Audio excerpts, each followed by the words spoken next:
আপনারা দেখছেন online television NP24 TV. দেশ ও জনতার কথা বলি অবিরাম।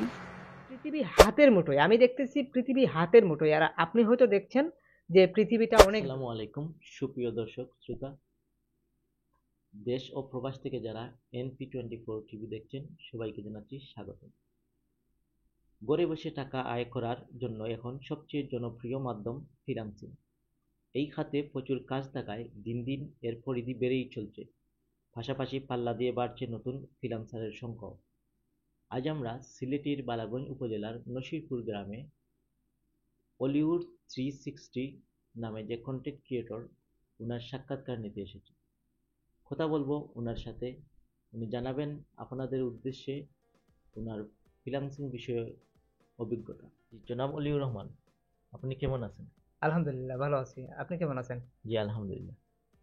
আপনি কিভাবে অলিউর 360 ডিগ্রি হয়ে উঠলেন?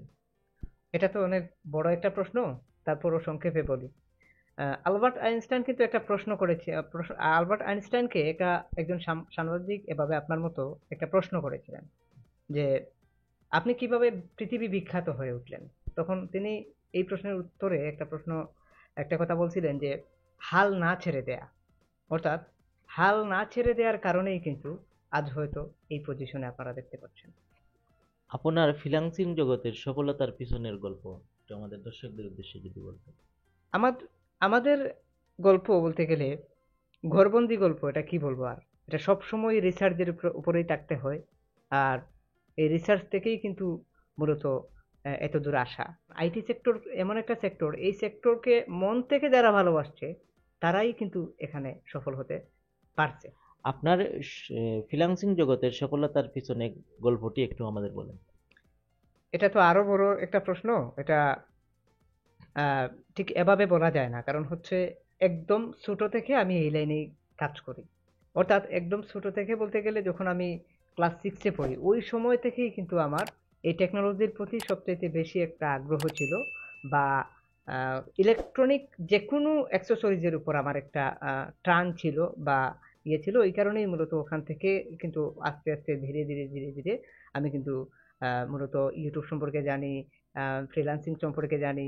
এগুলা সম্পর্কে জানতে জানতে রিসার্চ করতে করতে আমরা এভাবে চলে আসি। আপনার ই কমার্স, এফ কমার্স বা ইউটিউবিং এ করে মাস শেষে ইনকাম কত করে? এই প্রশ্নটা সবাই করে আমাদেরকে, কিন্তু এখানে নির্দিষ্ট করে বলা যাবে না যে ইনকামটা এত টাকা।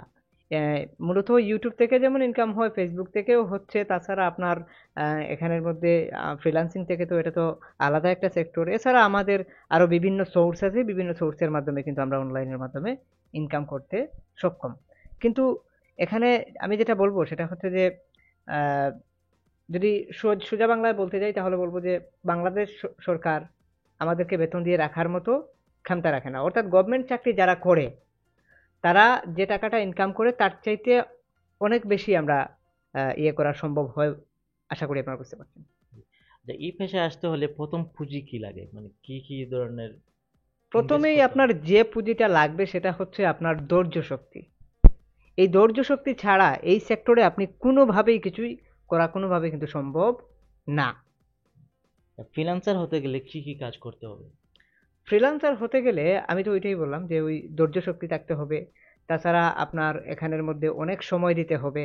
এছাড়া এখানের মধ্যে আপনাকে মূলত ইংলিশের প্রতি একটা ভালো জ্ঞান থাকতেই হবে, এটা মাস্ট। দ্বিতীয়ত আপনাকে আইটি সেক্টরের উপর, অর্থাৎ অনলাইন ভিত্তিক যে ওয়েবসাইট সম্পর্কে রিসার্চ বা বোঝা, বা একদম আপনাকে মানে 100% আপনার আইটি সেক্টরের প্রতি একটা জ্ঞান থাকতেই হবে। এছাড়া কিন্তু কোনোভাবেই কিন্তু আপনি এই সেক্টরে বিলং করতে পারবেন না। জি জনাব অলিউর, আপনার কাছে আমরা পার্সোনাল কিছু প্রশ্ন করতে চাই। অবশ্যই। আপনি কি বর্তমানে সিঙ্গেল না ম্যারিড? সিঙ্গেল। আপনি সিঙ্গেলদের উদ্দেশ্যে কিছু যদি বলতেন, এই ফ্রিল্যান্সার জগতে যারা আসতে চায়। দেখুন, আসলে এই যে যারা মোবাইল ব্যবহার করে আমি দেখছি আমাদের আশেপাশে যারা আছে, কিংবা এই যে আমাদের জেনারেশন, কিংবা আমাদের চাইতে নিচের জেনারেশন যারা, বর্তমান জেনারেশন যারা, এরা আমরা দেখতে পারতেছি যে আমি যেটা দেখতে পারতেছি তারা হইতেছে প্রতিনিয়তই মোবাইলটাকে ইউজ করতেছে। তবে এই মোবাইলটা কিন্তু সে সঠিকভাবে ইউজ করতেছে না। সে ইউজ করতেছে হয়তো ফোনটা ব্যবহার করতেছে, কারোর সাথে কথা বলতেছে, সময় পাস করতেছে, এই যে এই যে সময়টা নষ্ট করতেছে, ঠিক এই নষ্ট করার কারণেই কিন্তু সে সফল হতে পারছে না বা এটাকে সঠিকভাবে ব্যবহার করছে না। যদি এটাকে সঠিকভাবে সে ব্যবহার করতো, সঠিক প্রসেসে যদি সে ব্যবহার করতো, তাইলে সে এখান থেকে ভালো কিছু করতে পারতো। আচ্ছা, আইটি সেক্টর কি সবার জন্য? না, আইটি সেক্টর সবার জন্য না বললে না বলা যায় সোজাসুজি, কিন্তু আহ, চেষ্টা সবার জন্য। চেষ্টা যদি সবাই করে, তাহলে এখান থেকে অনেক কিছু করা সম্ভব। আর চেষ্টা করলে সবকিছুই সম্ভব। এখানে যদি সবাই চেষ্টা করে, তাহলে এখান থেকে দেখা যাবে যে মূলত এই সেক্টরে কম্পিটিশনটা একটু বেশি। এই কারণে সবার জন্য বলা যায় না। কাজ জানলেও যে কাজ পেয়ে যাবেন এরকম কিছু না। এই কারণে আমি বলবো যে আপনারা চেষ্টা করলে অনেক কিছুই সম্ভব। চেষ্টা সবার জন্য। জি, আপনি এই কাজগুলি কি কোনো প্রতিষ্ঠান বা কোনো শিক্ষকের মাধ্যমে শিখেছেন? না, আমি এটা মূলত একদম ছোট থেকেই আমি এই লাইনে কাজ করি। প্রথমেই আমি বলেছি যে আমি একদম ছোট থেকে আমি মূলত আইটি সেক্টরের প্রতি একটা ভালোবাসা দেখাই, বা আইটি সেক্টরের সম্পর্কে জানার সবসময় আমার একটা আগ্রহ ছিল।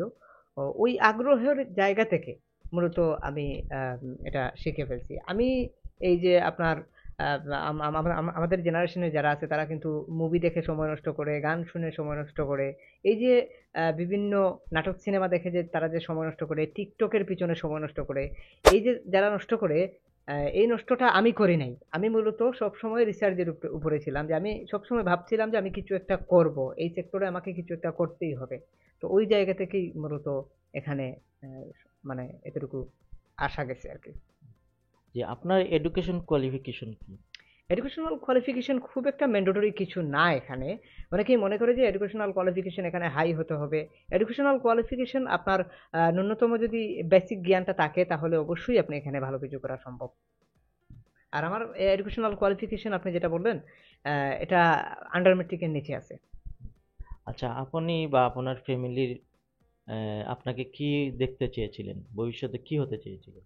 আম, মূলত আমি চেয়েছিলাম ডাক্তার হতে, কিন্তু দেখলাম যে ডাক্তার হতে পারলাম না। কারণ এত এত রিসার্চ করি আমি, মনে মনে ভাবলাম, আমি জানি বা বুঝতে পারলাম এটাই শেষ পর্যন্ত, যে আল্লাহ ডাক্তার আমাকে করে নাই এই কারণেই আমি যাওয়ার আগেই রোগী মারা যেত। কারণ হচ্ছে আমি রিসার্চেই থাকতাম। কারণ এত পরিমাণ রিসার্চ আমি করি। আমি ওইটাই ভাবি যে হয়তো আল্লাহ ওই কারণেই হয়তো আমাকে ডাক্তার বানান নাই। জি। আপনি পড়ালেখা কেন করলেন না? পড়ালেখা না করার পিছনের কারণ হচ্ছে, আমি সব সময় ওই আপনার মোবাইল ফোনের প্রতি মানে আকৃষ্ট হয়ে গেছিলাম একটা সময় গিয়ে। একটা সময় আমার আব্বা একটা ফোন আমাকে, খুব ছোট একটা ফোন, মানে সোনি আর এক্সেন এরকম ভাবে মানে ইয়ে করলে ইয়ে হতো, মানে চলতো ঠেলা ফোন যেটাকে বলে আর কি। তো ওরকম একটা ফোন পাইছিলাম। তো পাওয়ার পরে ওইটা থেকেই আমার শুরু জার্নি। ওখান থেকেই আমি মূলত মোবাইল সম্পর্কে জানা, মানে অনেক কিছু, মানে ওই মোবাইলই আমাকে নষ্ট করে দিচ্ছে, পড়াশোনা করতে দেয় নাই।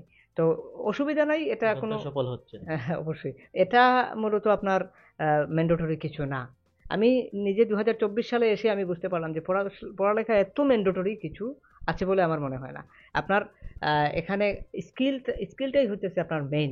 এডুকেশনাল কোয়ালিফিকেশন এটা আপনাকে এটা শিক্ষা দেয় যে আপনি সঠিকভাবে একজন মানুষের সাথে রেসপেক্ট দেখিয়ে কথাবার্তা, বা মূলত এডুকেশনাল কোয়ালিফিকেশন আপনাকে শিক্ষাগত যোগ্যতাটা দেবে, এখানে কোনো স্কিল দিতে পারবে না। জাস্ট একটা সার্টিফিকেট দেয়। জাস্ট একটা সার্টিফিকেট মনে করুন আপনার, এটা এডুকেশনাল কোয়ালিফিকেশন। এখান থেকে আপনি মূলত মার্জনীয় ব্যবহার বা কিভাবে কি আহ, একজন মানুষের সাথে চলতে হবে, এই যে বিশেষ কিছু শিক্ষা, এই শিক্ষাগুলো আপনি পাবেন। এছাড়া আপনি বিভিন্ন সরকারি চাকরিতে জয়েন করতে পারবেন, এই ধরনের অনেক কিছু কিন্তু আপনি করতে পারবেন। এডুকেশনাল কোয়ালিফিকেশন দিয়ে ব্যবসা বাণিজ্য অনেক মানে আহ, ভূমিকা রাখা যায়। কিন্তু এটাও খুব একটা ম্যান্ডেটরি কিছু না। এটা যদি আপনার এইচএসসি পর্যন্ত হয়, এটা ইনাফ। আর যারা পড়ালেখা করবে, তারা হইতেছে মনে করুন যে আপনার যারা ডাক্তার হতে চায় বা ইঞ্জিনিয়ার হতে চায়, বড় কিছু হতে চায়, তারা মূলত পড়ালেখা করবে। তাদের পড়ালেখা করার অবশ্যই দরকার আছে। তবে কারা এই ডাক্তার হতে পারবে, ইঞ্জিনিয়ার হতে পারবে, এটা আমাদেরকে আগেই ডিসাইড করতে হবে। যেমন একটা ছাত্র জিপিএ 5 পাইলো, তা সে কিন্তু ডাক্তার হওয়ার ক্ষমতা রাখে, কিংবা ইঞ্জিনিয়ার হওয়ার ক্ষমতা রাখে। তাকে পড়াশোনা করতে হবে, তাকেই কিন্তু পড়াশোনার লাইনেই যেতে হবে। কিন্তু সবাইকে যে পড়ালেখা করতে হবে, বা সবাইকে যে হাই এডুকেটেড হতে হবে এরকম কোনো কিছু না। আপনি হাই এডুকেটেড হবেন, অবশ্যই এডুকেটেড হবেন, আমি না করি না, কিন্তু তার পাশাপাশি আপনাকে একটা স্কিল অর্জন করতে হবে। স্কিলই হচ্ছে আপনার মূল আহ, পুঁজি। আচ্ছা, আপনি এই যে অজপাড়া গায়ে একটা সিলেটের প্রত্যন্ত অঞ্চলে থেকেও টেকনোলজির উপর এই এত দক্ষতা কিভাবে অর্জন করলেন? এটা মূলত আমি একদম ছোট থেকে, আগেই তো বললাম, একদম ছোট থেকেই আমি কিন্তু এই লাইনের মানুষ। একদম ছোট থেকেই কিন্তু আমি আহ, মানে এই টেকনোলজির উপর ভালোবাসা ছিল। আমি একদম ছোট যখন ছিলাম, যখন 8 বছর 9 বছর ছিল আমার, তখন দেখছি আমার ঘরে হারিকেন জ্বলছে। হ্যাঁ, কারণ হচ্ছে ওই সময় আমাদের কারেন্ট ছিল না। কারেন্ট যদি থাকতো তাইলে হয়তো আমি এই পজিশনে বা এরকম কোনো কিছু করতে পারতাম না, কারণ টেকনোলজিকে আমি সবচেয়ে বেশি ভালোবাসি। আমি দেখুন, একটা গড়ি সাধারণত যদি দেখতাম, ওইটা খুলে আমি দেখতাম ওই পার্টসের ভিতরে কি আছে। আমি সাধারণ একটা মোবাইলও যদি এক সময় থাকতো, ওইটা আমি নিজে নিজে খুলতাম, লাগাইতাম, ওইটা সম্পর্কে আমি ধারণা নিতাম। বা যে কোনো কিছু, যে কোনো ইলেকট্রনিক কিছু দেখলেই আমি কিন্তু ওই সময় খুলে ফেলতাম। কারণ হইতেছে আমি জানার আগ্রহটা সবচেয়ে বেশি আমার ছিল। জানার আগ্রহ থেকেই কিন্তু জানা হয়ে গেছে। জি। আচ্ছা, আজ যে এখন আমাদের সিলেটের অঞ্চলের যে তরুণরা উদ্যোক্তা না হয়ে বিদেশে পাড়ি জমাচ্ছেন, তাদের উদ্দেশ্যে কিছু বলবেন? বিদেশে যারা পাড়ি জমাচ্ছেন, দেখুন আসলে আমাদের সিলেটে বেশিরভাগ ক্ষেত্রে আনস্কিলড থাকে, মানে স্কিল নাই। স্কিল থাকলে আপনি দেশেই কিন্তু অনেক কিছু করতে পারবেন। আপনাকে বিদেশে যাওয়ার কোনো কিছু নাই। বিদেশে যে গিয়ে যে আপনি কোটি কোটি টাকা ইনকাম করবেন, ঠিক আছে, করতেছে, এটা এটা ভালো, যাওয়াটা ঠিক আছে, কিন্তু না গিয়েও আপনি অনেক কিছু করতে পারেন ইন্টারন্যাশনাল মার্কেটে। আপনি বিদেশে না গিয়ে দেশে বসে ইন্টারন্যাশনাল মার্কেটে আপনি কাজ করতে পারবেন, কিন্তু আপনার কাজ করার যে স্কিলটা সেটারই কিন্তু প্রয়োজন। মূল হইতেছে আপনার স্কিল। আমি বলবো যে আপনারা যারা বিদেশে যাচ্ছেন, অবশ্যই যাবেন, ঠিক আছে, কিন্তু আহ, এমন একটা স্কিল অর্জন করুন যা আপনার ওদের ভবিষ্যৎকে উজ্জ্বল করবে। জি, ধন্যবাদ। আপনি এই বেকার যুবকদের উদ্দেশ্যে কিছু বলবেন কি, বা তরুণ প্রজন্মের উদ্দেশ্যে উদ্যোক্তা হওয়ার নিয়ম কানুন কোনো কিছু, এই ধরনের ফ্রিল্যান্সিং সম্পর্কে আপনি কিছু বলবেন? দেখুন আসলে আমাদের যেটা সমস্যা সেটা হচ্ছে যে আমরা মূলত মোবাইল ফোনটা ব্যবহার করছি, কিন্তু মোবাইল ফোনটাকে সঠিকভাবে ব্যবহার করছি না। একটা মোবাইল ফোনের মধ্যে পৃথিবী হাতের মুঠোয়, আমি দেখতেছি পৃথিবী হাতের মুঠোয়, আর আপনি হয়তো দেখছেন যে পৃথিবীটা অনেক দূরে। আসলে পৃথিবীটা অনেক দূরে না, পৃথিবীটা আমাদের হাতের মুঠোয়। আপনি ডেস্কটপে, আমরা আমরা ইন্টারন্যাশনাল মার্কেটে কাজ করি, আমরা জানি পৃথিবীটা একদমই হাতের মুঠোয়। অর্থাৎ আপনাকে এখান থেকে উঠে যেতে হচ্ছে না, আপনি এখানে বসেই কাজ করতে পারছেন। ফ্রিল্যান্সিং এমন একটা সেক্টর, আপনি ইন্টারন্যাশনাল মার্কেট সম্পর্কে যদি আপনি বুঝতে পারেন, তাইলে কিন্তু আপনি বুঝতে পারবেন যে এখানে আপনি কতটুকু পরিমাণ কাজ করতে পারবেন। আমি তো তরুণ যারা, তাদের উদ্দেশ্যে এটাই বলবো যে আপনারা চেষ্টা করুন, অবশ্যই পারবেন। আর অবশ্যই মোবাইলে আপনারা যে টিকটক দেখা, এটা থেকে আমি দেখছি এটা একটা ভাইরাস। আমি আমার ফোনের মধ্যে টিকটক একবার ইনস্টল ছিল, তখন দেখলাম যে আমি আমি দেখলাম যে এটা একটা ভাইরাস, আমার কাজে এফোর্ট দিতে পারছি না, আমি ওইটাতে সময় দিচ্ছি। কিন্তু ওইটা আসলে একদম একটা ভাইরাস ছাড়া আর কিচ্ছু না। আপনার আপনি ওখান থেকে কিছু শিখতেও পারবেন না, আপনার কারোর জন্য কিছু করতে পারবেন না, আপনাকে একদম ইয়ে বানিয়ে রেখে দেবে। আপনি এখান এখান থেকে কোনো কিছু শেখা সম্ভব না। তাছাড়া হচ্ছে যে আপনি, আমি দেখছি যে আজে বাজে ফোনে কথা বলা, যে আপনার বিভিন্ন সময় নষ্ট করা, এই যে আপনারা যে রিসার্চ না করে, আপনাদের রিসার্চের সময় এখন, আপনারা রিসার্চ করবেন, আপনারা বুঝবেন, আপনারা জানবেন, পৃথিবী সম্পর্কে জানবেন। আপনারা যত জানবেন ততই জানতে পারবেন, জানার কোনো শেষ নাই, বোঝার কোনো শেষ নাই। কিন্তু আপনি না জেনে আপনি যেটা করতেছেন, বারবার আপনি কিন্তু ওই টিকটকের মধ্যে আপনি আরেকজন আরেকজনের ভিডিও দেখতেছেন, ফলো দিচ্ছেন, আপনি নিজে ভিডিও বানাচ্ছেন, এইগুলা কইরা কোনো লাভ হবে বলে আমার মনে হয় না। জি। আচ্ছা, যারা ফ্রিল্যান্সিং করতে চায় বা এফ কমার্স যে কাজগুলো করতে চায়, তারা কি ধরনের কন্টেন্ট ক্রিয়েট করলে মানে লাভবান হবে? কন্টেন্ট ক্রিয়েট করলে বলতে গেলে এখানে মূলত ইন্টারন্যাশনাল মার্কেট, কিন্তু ইউটিউব কিন্তু একটা ইন্টারন্যাশনাল মার্কেট হিসাবে কাজ করে। তাদের যদি ভিডিও বানানো যায় ইউটিউবে, যদি সঠিকভাবে ভিডিও বানিয়ে যদি আপলোড করা যায়, বা আপনি যেভাবে সাংবাদিকতা করছেন এরকম ভাবে যদি করতে পারে, ভালো কিছু যদি করতে পারে, তাহলে অবশ্যই সে এখান থেকে সফলতা অর্জন করতে পারবে। প্রত্যেকটা সেক্টরেই কিন্তু ইউটিউবে আমি দেখছি, প্রত্যেকটা সেক্টরেই কিন্তু কম্পিটিশন আছে, কিন্তু আহ, এখানেও কিন্তু ভালো কিছু করা সম্ভব। যদি ভালো কিছু করতে পারেন, অবশ্যই অডিয়েন্স চাইবে আপনাকে। ধন্যবাদ এতক্ষণ আমাদের সাথে সময় দেওয়ার জন্য। আপনাকেও ধন্যবাদ, আপনার এনপিটিভিকেও ধন্যবাদ।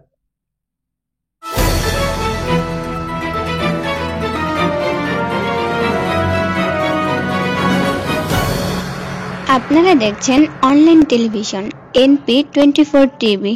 দেশ ও জনতার কথা বলি, অবিরাম।